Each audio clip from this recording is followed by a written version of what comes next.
was gifted these Biscoff by a viewer, and I thought, you know what? This would make a great toffee. You know how everybody does the Christmas crack?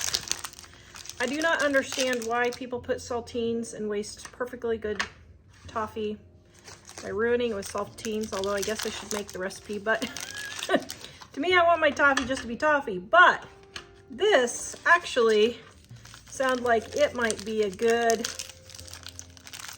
recipe to try. So thank you, Laura. So what I'm doing is, instead of the saltines, I am using these Biscoff crackers.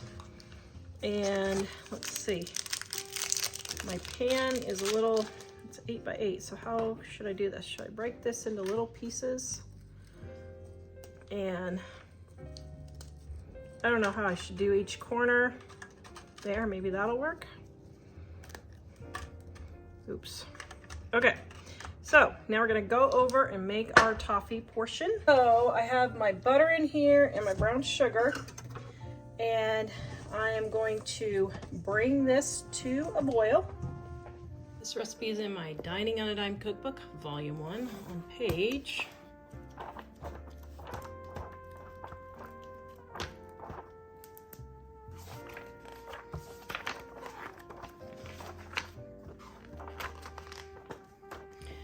340. This is my grandma's original recipe card. I think this has been in my family for around 70 years.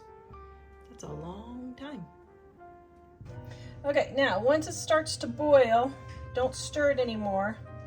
And you're going to set your timer for 7 minutes and let it cook for 7 minutes. If you're at high altitude, add another 30 seconds to 1 minute, depending on how high you are.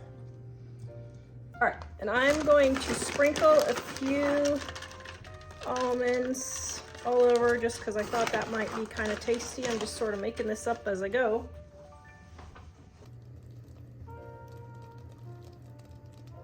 Okay, now you have to be really careful because see how mine's starting to burn right there?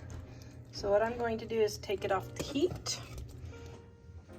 And just so that my toffee doesn't burn, I'm going to, see, I caught it just in time. I'm going to put it just all over.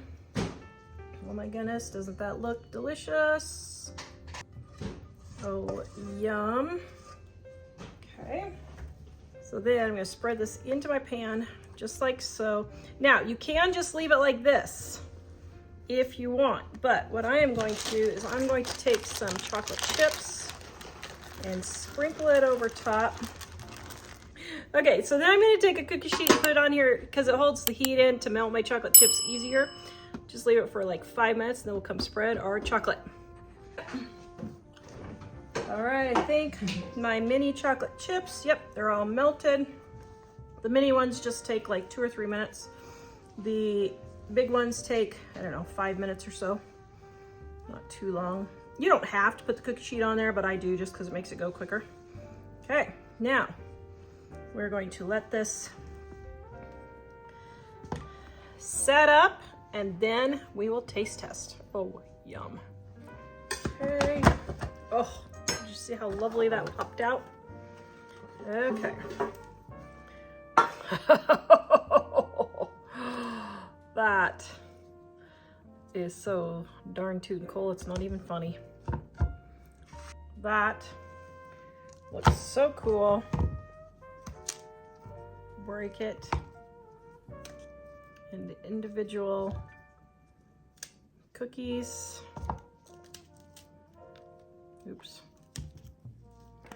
Gonna give it a taste test. Let's see.